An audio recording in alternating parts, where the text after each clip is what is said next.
This is The World Today. Hello and thank you for joining us. I am Peninah, Karibe. Russian President Vladimir Putin has vowed to help secure peace in the Middle East during a meeting with visiting Iranian Foreign Minister Sayed Abbas Araghchi in St. Petersburg. The two sides also discussed bilateral cooperation and reaffirmed their commitment to a strategic relationship. We observe with what courage and heroism the people of Iran are fighting for their independence and their sovereignty. And of course, I very much hope that, drawing upon this courage and this aspiration for independence, the Iranian people, under the leadership of their new leader, will successfully navigate this difficult period of trials, and that peace will prevail. I have been asked on this visit to once again state that the relations between the Islamic Republic of Iran and Russia are, in our view, a strategic partnership and will continue as such.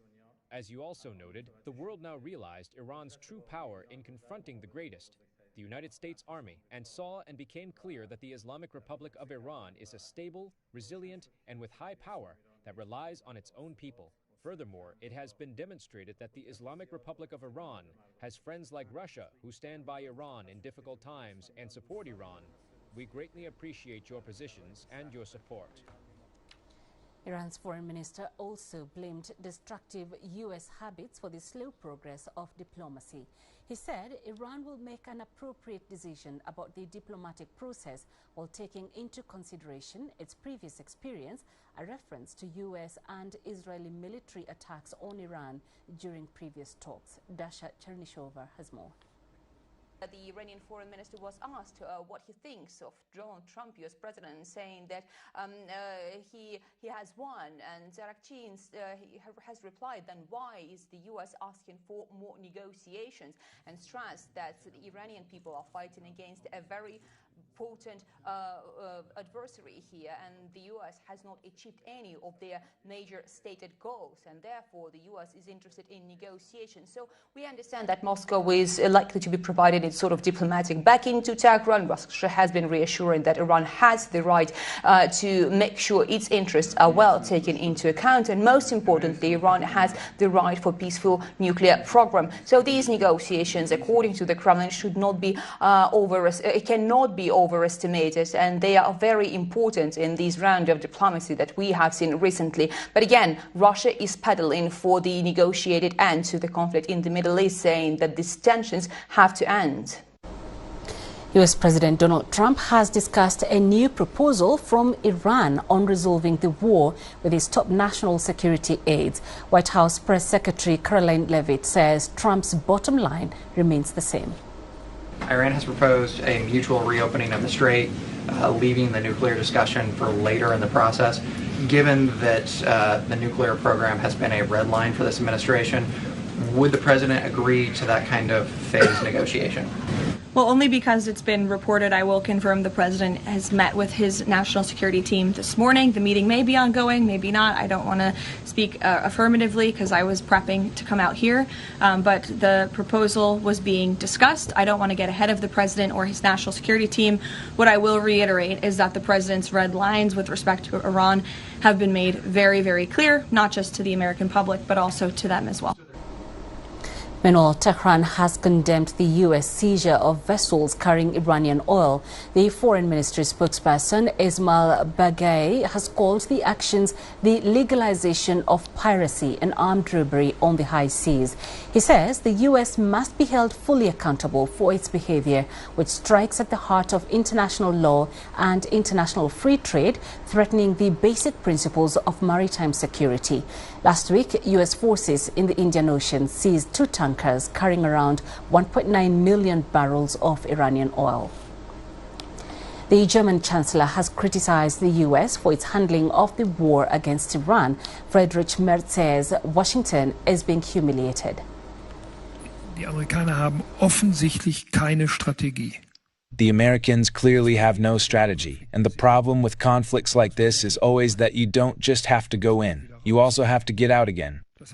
We saw that all too painfully in Afghanistan for 20 years. We saw it in Iraq, so this whole affair is, as I said, ill-considered, to say the least.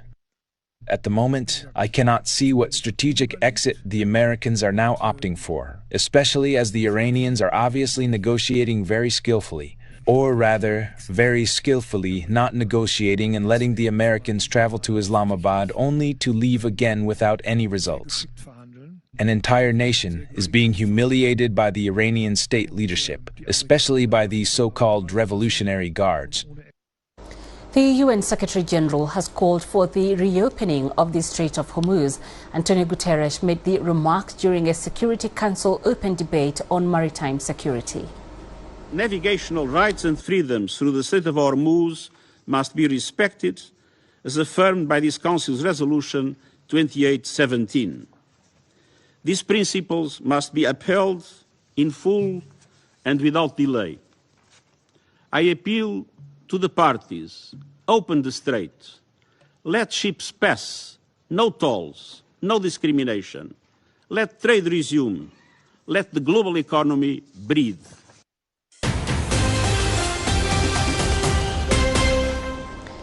Kim Kon-hee, wife of the Republic of Korea's former president Yoon Suk-yeol, has been sentenced to 4 years in prison. An appeals court increased the sentence for the former First Lady from 20 months to 4 years in prison on corruption charges. The Seoul High Court handed down the sentence after finding her guilty of stock manipulation and accepting bribes. The death toll has risen to 14 after 2 trains collided in the city of Bekasi in Indonesia.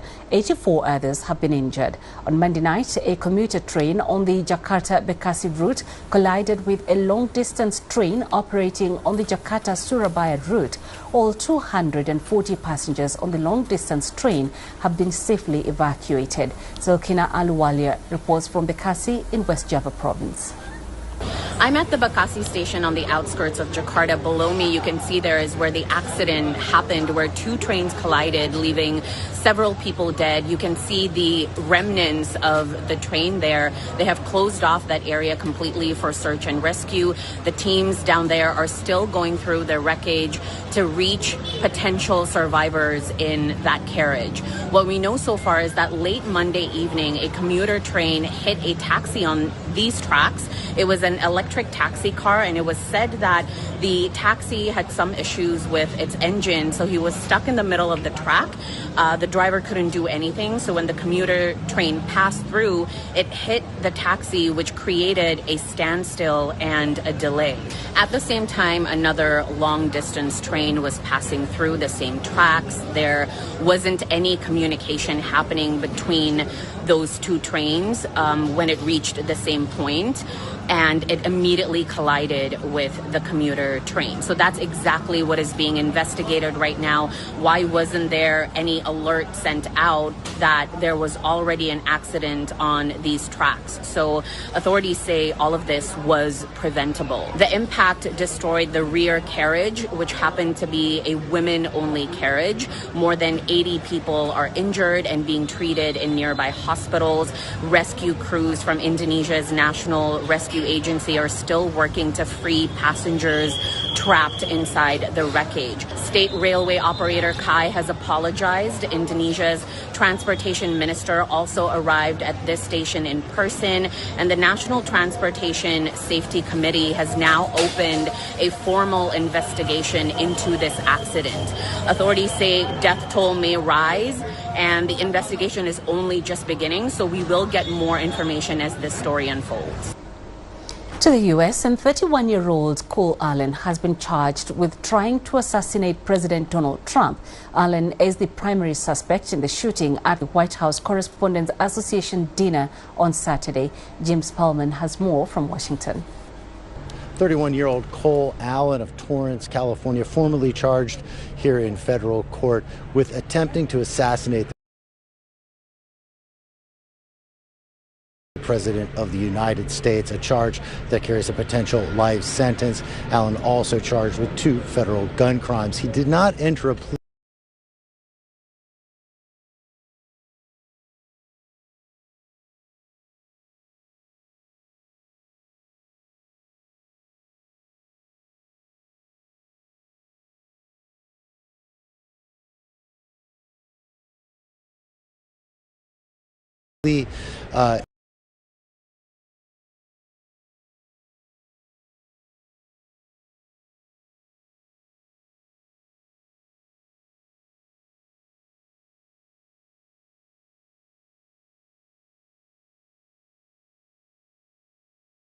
Here on Monday.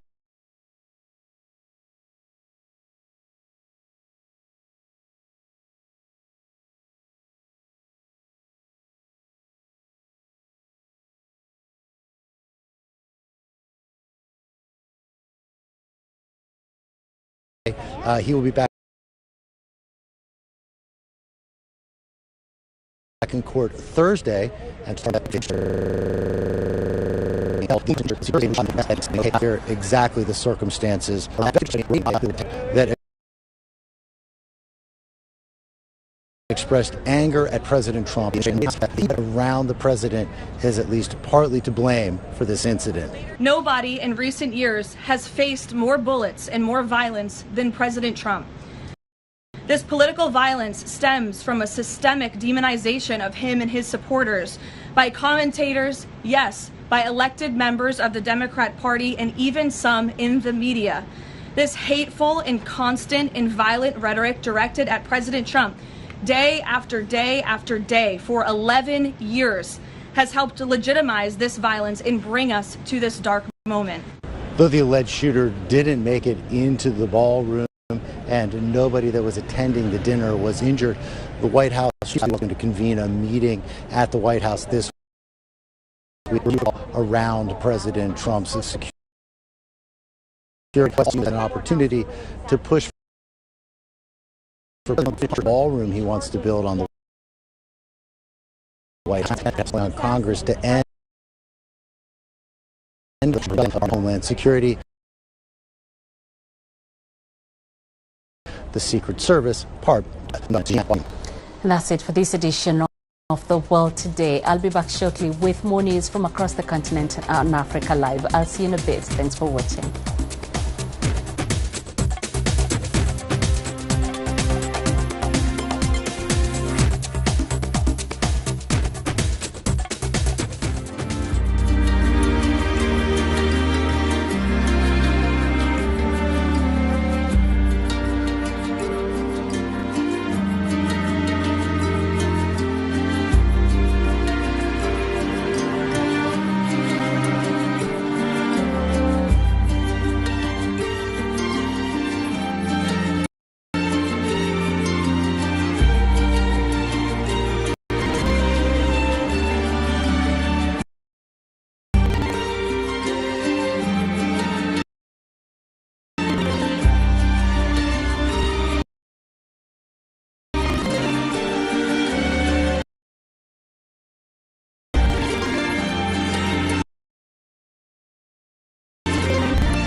Gunmen killed 29 people in northeast Nigeria as the country battles new wave of attacks.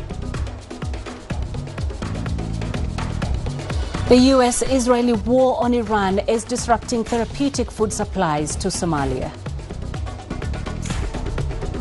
And the DRC announces creation of a paramilitary mining unit backed by the US and the UAE funding. This is Africa Live. Hello and thank you for joining us. I am Peninah Karibe. Also coming up this hour. In business, Nigeria caps jet fuel prices to avert airline disruptions. In sports, we'll hear from Kenya's Sebastian Sawe and what helped him finally break the 2-hour marathon barrier. We begin in Nigeria, where at least 29 people have been killed in the northeast after gunmen attacked people gathered at a football pitch. The Sunday attack occurred in Adamawa State, which borders Cameroon and is a hotspot for insurgent violence and local criminal gangs. Witnesses say the attackers entered with guns and began shooting randomly. Locals say the insurgents also burned places of worship, houses and motorcycles. While Adamawa State Governor Ahmadu Umaru Fintiri blamed Boko Haram militants, the Islamic State's West Africa province claimed responsibility. Authorities condemned the attack, vowing to intensify security operations. Since 2009, insurgency in Nigeria has left tens of thousands of people dead and millions displaced in the northeast of the country. Meanwhile, police in Kogi State say they're working on the safe return of missing children after gunmen raided an unregistered orphanage. Authorities say 8 of the 23 children kidnapped are still missing after a partial rescue operation. The Information Commissioner says they were taken from the Dahalu Kitab group of schools located in what they called an isolated area of the state capital, Lokoja. An investigation into the incident is ongoing. Mass kidnappings for ransom have become an all-too-regular occurrence in parts of Nigeria. Criminal gangs, especially in rural areas with little government presence, see them as a way to make quick money. In South Sudan, preliminary reports suggest a deadly plane crash yesterday was due to bad weather and low visibility. The country's Civil Aviation Authority confirmed that the aircraft, a Cessna 208 Caravan operated by CityLink Aviation, crashed about 20 kilometers southwest of Juba. All 14 people on board the flight, 2 Kenyan nationals and 12 South Sudanese nationals, were killed. The flight had taken off from Yei at 9:15 a.m. local time and lost contact with air traffic control 30 minutes later. South Sudan's Red Cross said it had difficulties reaching the crash site due to the hilly terrain. They're now trying to get the bodies to Juba. And right now we are arranging with the authorities to see how these bodies can be transported to Juba Teaching Hospital mortuary, and then from there the authorities will be able to manage, because you can see the relatives of the deceased are all here, but the bodies are also burned beyond recognition. Mali's Prime Minister Abdoulaye Maiga has vowed the country's campaign against insurgent groups will continue without compromise. His comments come after militants launched coordinated attacks in Mali's capital, Bamako, and other cities across the country on Saturday. He also visited victims of the attacks at a hospital in Kati. The armed forces say they quickly repelled the coordinated attacks and restored order. Defense Minister Sadio Kamara was killed when a suicide attacker drove a car laden with explosives into his residence near the capital, Bamako. The army says it has killed more than 100 terrorists in the western region. Maiga has urged the public to remain calm and to cooperate with national defense and security forces. The enemy's objective was to seize power by dismantling the institutions of the Republic. I urge the public not to give in to panic and to continue to offer frank cooperation to the defense and security forces.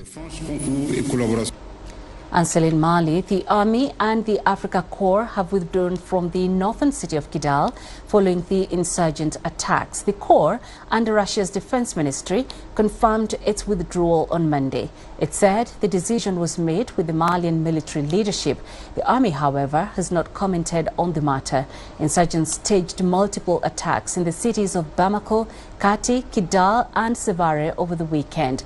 The Azawad Liberation Front, in coordination with the Jnim, which is Al-Qaeda's affiliate in West Africa, claimed responsibility for the actions. Meanwhile, the UN Secretary-General has expressed deep concern following the insurgent attacks in Mali. At a press briefing, the UN spokesperson said that the Secretary-General strongly condemned acts of violence, expressed solidarity with the Malian people, and underscored the urgent need to protect civilians and civilian infrastructure. The Secretary-General calls for coordinated international support to address the evolving threat of violent extremism and terrorism in the Sahel and to meet urgent humanitarian needs. He reiterates his call for robust security coordination and collaboration across the region. On the humanitarian front, our humanitarian colleagues say the situation in the country remains severe, driven by escalating insecurity, blockades, and access constraints. Before this latest crisis, some 6.4 million human beings in Mali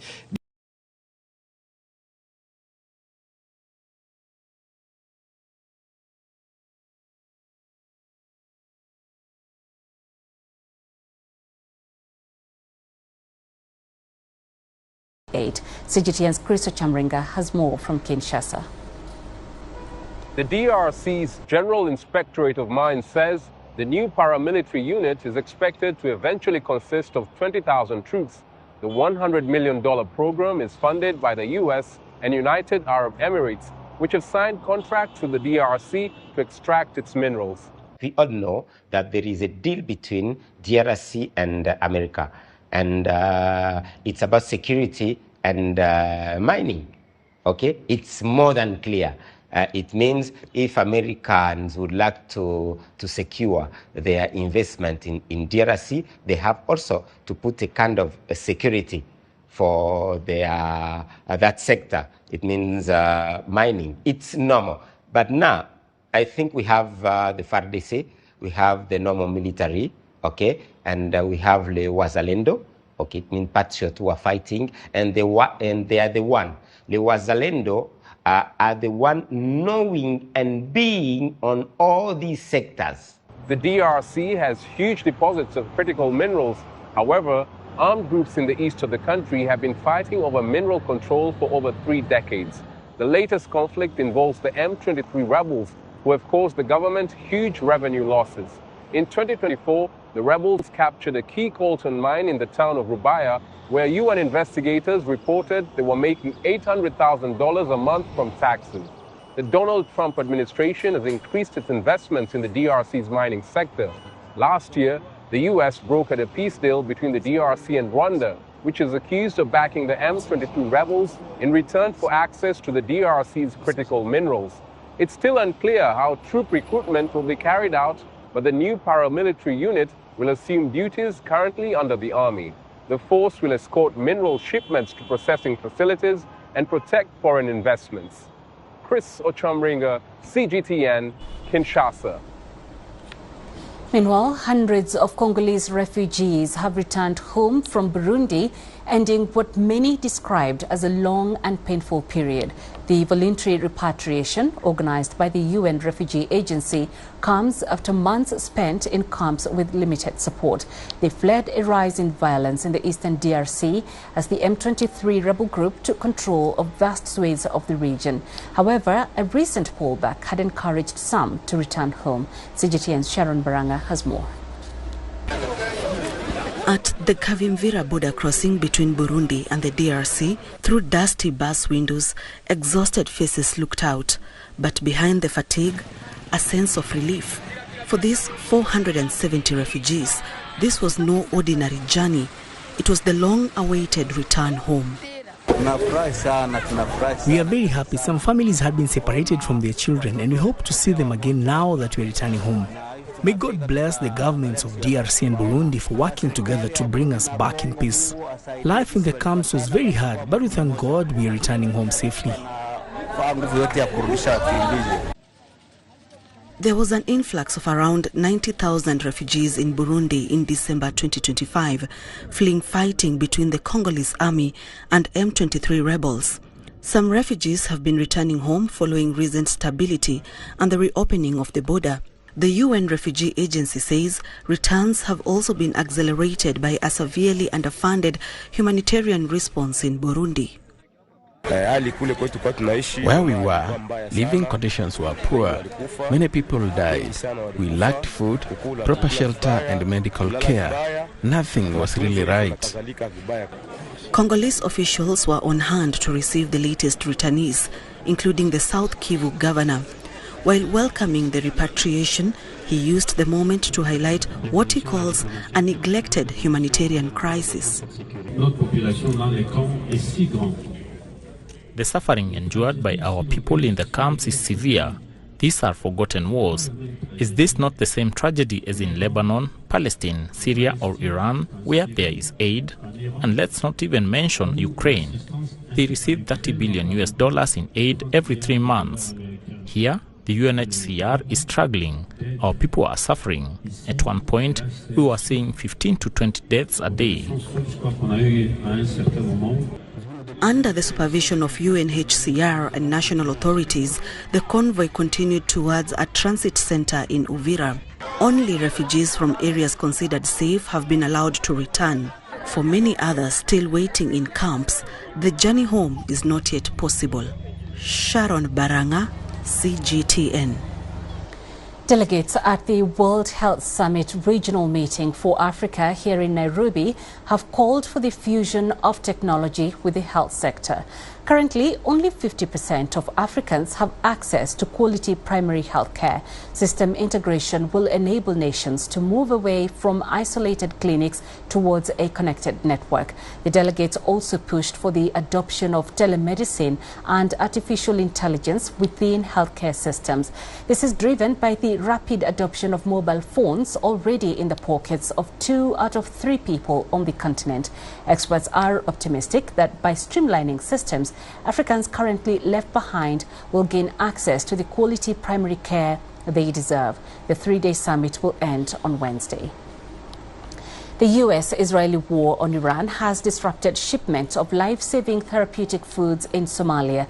Clinics are now turning away severely malnourished children due to a shortage of ration supplies. The country is suffering the twin catastrophes of looming famine and radical cuts in foreign aid. And the shipment disruptions are now putting more pressure on humanitarian supplies. CGTN's Caroline B. reports. Mumino Amin, a mother of 9, has been trying to get peanut paste for her 11th-month-old, Ruwedo, who is meant to consume 3 sachets a day. But every time Mumino takes her to the clinic in the southwestern city of Baidoa, she's turned away. During a famine in 2017, she almost lost her other daughter, had it not been for the peanut paste, which she's searching for now. I noticed my daughter was unable to sleep and was ill. She became extremely thin, just skin and bones. I realized she was suffering from malnutrition. The International Rescue Committee, which supplies a facility, says an order for peanut paste that would have fed over 1,000 children has been stuck for 2 months in the Indian port of Mundra, unable to dock in the Gulf, causing shortages in Somalia's health facilities. Rama Abdikarim, who brought her malnourished grandchild to the clinic, fears the consequences of the supply shortages. My grandchild will be on the brink of death if ready-to-use food, milk and supplements are cut off. Staff at the Dainile General Hospital, which is treating 360 children for malnutrition, says they barely have enough supplies. Some children's nutritional status has already worsened. Ready-to-use food stocks and supplies are also very low. The number of children is increasing because many centers are without supplies. The IRC says transport delays and rising costs linked to the war on Iran are worsening an already complicated situation.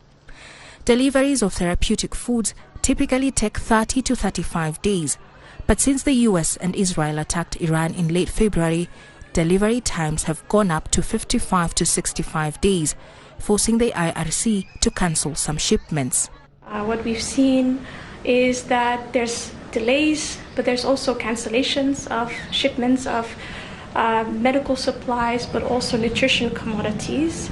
As IRC, we've seen this in real life happening, where we had a shipment of therapeutic food that we had sourced from India that was stuck at the port. and the shipment was stuck at the port mainly because of disruptions to the supply chain. Suppliers of therapeutic foods fear if the war persists, prices will skyrocket. If the war prolongs and the blockade continues, we anticipate disruptions in terms of suppliers not able to hold prices because they are dependent on certain factors, and freight costs also going up. We have seen freight costs going up from China, India, air freight going up from Europe. Almost 500,000 children under 5 in Somalia are suffering from severe acute malnutrition, the most life-threatening form of hunger. And if the supply shortages go on, these children will be at risk of death. Caroline B., CGTN. The UN Environment Programme says the world generates roughly 2.3 billion tons of rubbish every year.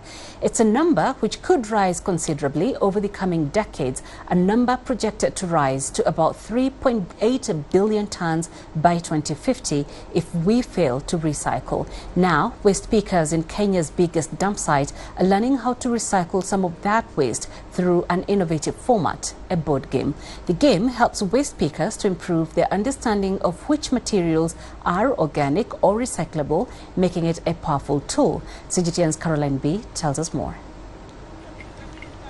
The vast Dandora dump site, just outside of Nairobi, receives around 2,000 tons of industrial and domestic waste daily. Waste pickers, often with little education on recycling techniques, sift through unsorted trash, recovering a range of materials, metals, plastics, textiles and more, which they sell to earn a living. An initiative that trains the pickers on proper sorting techniques has now emerged. Divided into teams, players roll dice that lands on a numbered board. Each number triggers discussions via a question card. Discussions span reducing waste, health insurance benefits, protective gear needs and financial management. Topics that Rafael Kungu says has enhanced his waste collecting skills. Through this game, I have learned that when we collect waste, we can use it in many ways that can benefit us and give us more profits. For example, I can use the plastic bottles in many ways as a water container to plant free seedlings of flowers.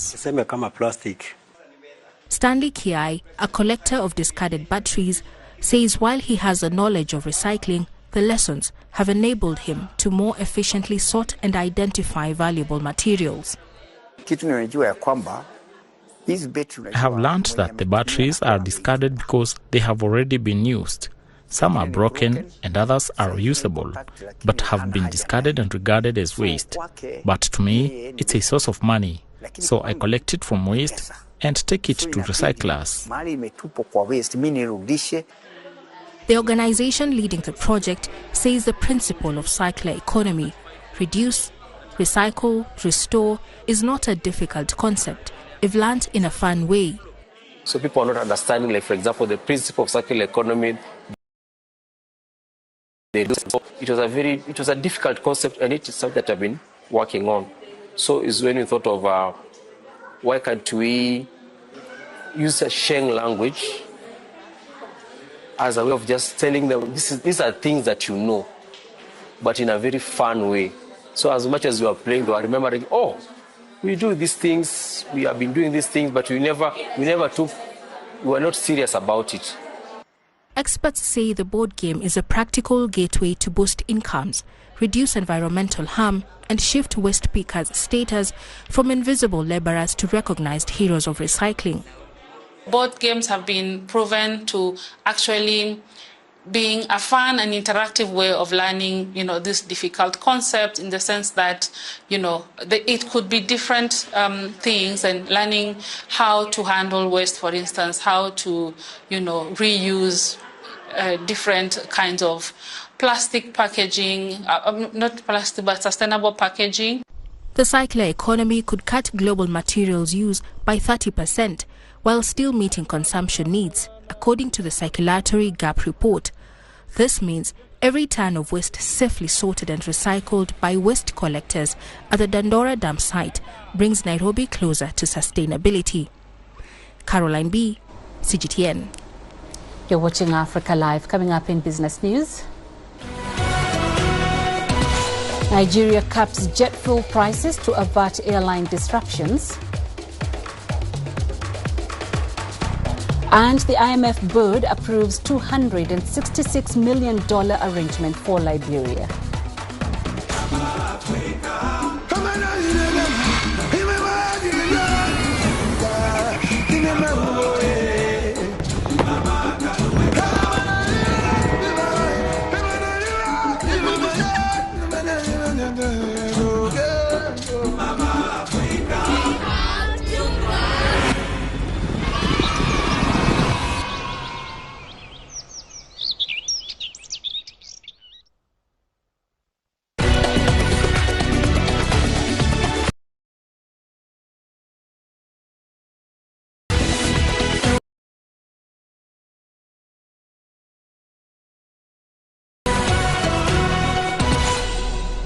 Nigeria's government says it's capping jet fuel prices and allowing airlines to buy supplies on credit as it tries to avert flight disruptions caused by soaring fuel costs.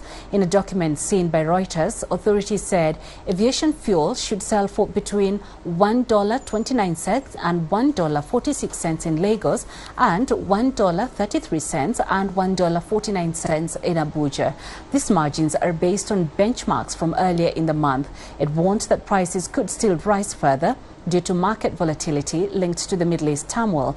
The decision follows emergency talks after airlines warned they might cancel operations over the rising costs. The government is also reported to be considering other options at easing the crisis.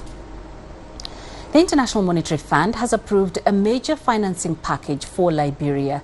The arrangement, worth about $266 million, is expected to fund climate adaptation and economic resilience. The IMF Executive Board said it has also completed a third review of the West African country's extended credit facility program. The move triggers an immediate disbursement of $26.5 million, bringing ECF support through the program to nearly $106 million. The overall arrangement, initially approved in 2024, is worth about $212 million in total. It's aimed at restoring macroeconomic stability, ensuring debt sustainability, and safeguarding Liberia's financial system. Liberia's economy performed well in 2025, with growth accelerating to 5.1%. Uganda says it is still on track to deliver its first oil shipment within the year, despite concerns about delays in key projects. Officials say the timelines remain realistic and that shifting global energy dynamics could work in the country's favor. CGTN's Michael Baleke reports. Uganda's multi-billion-dollar energy sector is entering a critical phase. The Kingfisher and Tilenga oil fields, along with the East African crude export pipeline, are all under construction west of the country, near the border with DR Congo. But a recent audit has raised some concerns, warning that some components are running behind schedule.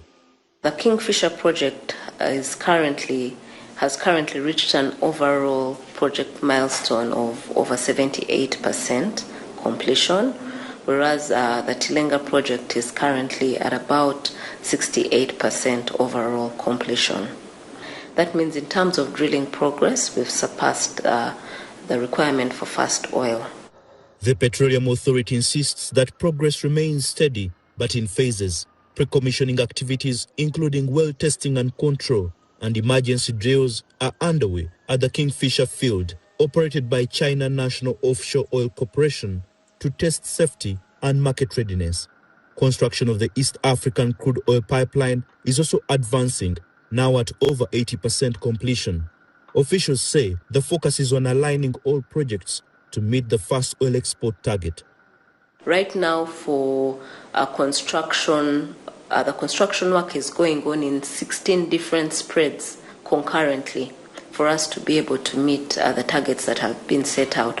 And in some of the spreads where the pipelines have been lowered, hydro testing is going on. This is a process of filling the pipes with water to test the integrity of the wells to make sure there is no leakage. So this testing is also going on alongside other construction works. Uganda's fast oil production is expected to boost revenues and strengthen energy security. It also comes at a time of growing uncertainty in global oil markets. Uganda is betting big on its oil sector, not just to drive economic growth, but also to position itself in a changing global energy landscape. As supply uncertainties persist elsewhere, officials here believe producers like Uganda could gain a strategic advantage. Government officials say the country is preparing for production while keeping a close eye on global trends that could shape demand and prices. I'm not worried at all. Actually, I'm seeing opportunity in the horizon. I would want you to start looking at the things that way. When you hear these geopolitical tensions, what have you, they are bringing opportunities to Uganda. Even so, the success of the project will depend on meeting tight deadlines across multiple sites. Any delays could push back Uganda's long-awaited entry into the oil markets. Michael Baleke, CGTN, Kampala. In the DRC, a recent announcement that the government will ban the use of US dollars and other foreign currencies for cash transactions continues to divide opinion.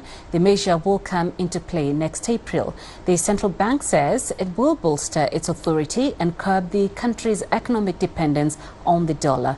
However, critics are worried about how it might impact local businesses. CGTN's Chris Ochamringa has more from Kinshasa. US dollars will be banned across the DRC to tighten control on foreign cash flows and fight money laundering. The directive from the Central Bank of Congo comes into force in April next year. All transactions in foreign currencies will also have to be carried out through banks. These measures reflect the central bank's commitment to pursuing a prudent, proactive and credible monetary policy to support the stability and strength of the Congolese franc and reinforce confidence in our financial system. Congolese people have been using US dollars since the late 1990s, after their local currency, the franc, lost value during the era of President Mobutu Sese Seko. Some business people in Kinshasa feel the April 2027 deadline announced by the bank is too soon. I support the measure, but the date it's supposed to take effect is too soon. The government should implement the ban after 5 or 10 years to enable our economy to stabilise and promote exports, because we need around 10 years from now to boost exports.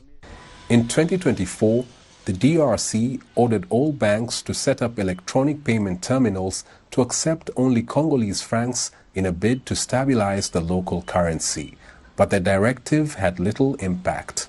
$1 US is now trading at 2,300 Congolese francs. Reactions about the plan to ban the use of dollars has been mixed. I consider it a good directive that will increase the value of our currency, because nowadays money changers keep setting their own exchange rates, which really affect us. I heard about that measure the governor mentioned. We are only waiting to see how it will be implemented. I think it will be difficult. Over the past 4 years, the DRC has introduced financial reforms that seek to redirect foreign transactions into banking channels to curb corruption and money laundering. The government's decision to ban the use of dollars for daily transactions starting next year comes after previous attempts to strengthen the Congolese franc proved ineffective. Experts say its success will be determined by the enforcement measures carried out in this country with a large informal sector where most transactions are carried out using cash. Chris Ochamringa, CGTN, Kinshasa, Democratic Republic of Congo. To some news just in, and China will implement zero tariffs on imports from 20 countries that have diplomatic relations with Beijing but not classified as least developed countries. China's Custom Tariffs Commission of the State Council made the announcement on Tuesday. This will start from the Friday, the 1st of May to 30th of April 2028. The Political Bureau of the Communist Party of China Central Committee has held a meeting to analyze and study the current economic situation and economic work. Xi Jinping, General Secretary of the CPC Central Committee, presided over the meeting. The gathering noted that the Chinese economy has been off to a robust start this year, with key indicators beating expectations, underscoring its resilience and dynamism. It also acknowledged challenges, calling for stronger confidence and more effective policy support. The meeting outlined a continued focus on stability while pushing forward reform, expanding domestic demand and strengthening innovation and industrial supply chains. It also pledged more proactive fiscal measures, a moderately loose monetary policy and steps to boost consumption and infrastructure investment. Efforts will target risk prevention in sectors such as real estate and local government debt while prioritizing employment and public services. And China's finance ministry has welcomed a decision by global ratings agency Moody's affirming the country's sovereign credit rating at A1 and revising the outlook to stable. The ministry says the move recognizes the resilience of China's macroeconomy and fiscal The ministry says the move recognizes the resilience of China's macroeconomy and fiscal strength despite external shocks. China's GDP grew 5% in the first quarter of this year, beating expectations and marking a solid start to the 15th five-year plan. China has pledged to deepen reforms, boost fiscal sustainability, and nurture new quality productive forces to anchor long-term stability. Iran has announced the resumption of flights from Tehran's Imam Khamenei International Airport to Shanghai. Some Iranian passengers have been speaking about the developments to CGTN. After about 60 days, I'm finally going to Shanghai to see my family. During this time, we were really worried about flights. Thank God they've resumed, and after 2 months of being stuck in these conditions in the country, we can finally go and visit again. Hello, I'm Ahmad. I work in business, and I feel good. Today I'm going to China after flights were suspended here for a long time, and we suffered a lot of losses because of that. Especially since we had bought tickets about 20 days before Nowruz. We were supposed to go to China to handle our work, but unfortunately, because of the war, it was cancelled. So we got tickets for the first available day, and we're heading to China and also Republic of Korea to follow up on our business and collect our goods. You're watching Africa Live. Coming up in sports, we'll hear from Kenya's Sebastian Sawe and what helped him finally break the 2-hour barrier for the marathon.